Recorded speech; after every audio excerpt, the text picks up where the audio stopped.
ये बात ये थी कि मिथुन ने मेहनत कुछ भी नहीं की थी। पैसा खुद चलकर उसके पास आ रहा था। फिर बड़े काम मिलने लगे। कोई जमीन बिकवाना चाहता था, किसी की पुरानी हवेली का सौदा था, किसी की कब्जे की जमीन खाली करवानी थी।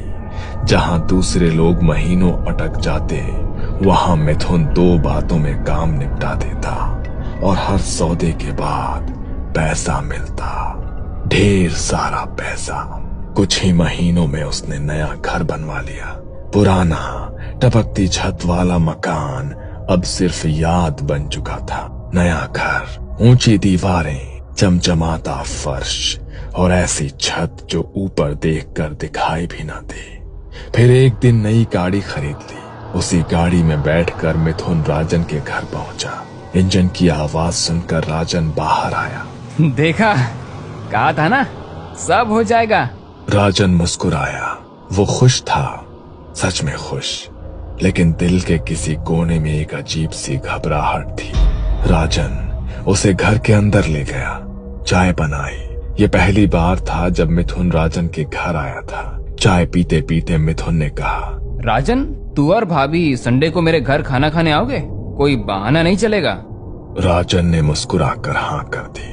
संडे को राजन और उसकी पत्नी काजल मिथुन के घर पहुंचे। गाड़ी गेट के अंदर घुसी तो राजन की आंखें खुली रह गई। उसके मन में एक ही बात आई, कहाँ वो पुराना घर और कहाँ ये आलीशान महल।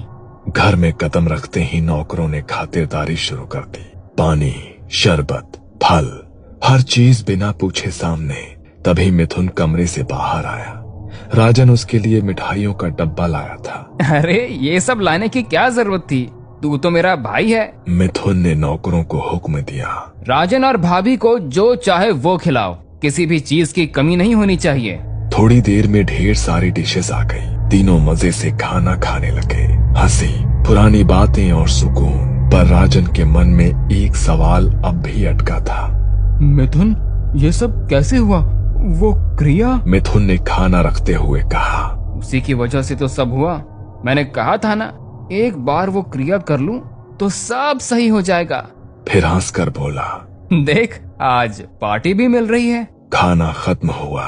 मिथुन ने खुद राजन और काजल को गाड़ी में बैठाकर उनके घर छोड़ा। राजन गाड़ी में बैठकर पीछे मुड़कर उस आलीशान घर को देखता रहा।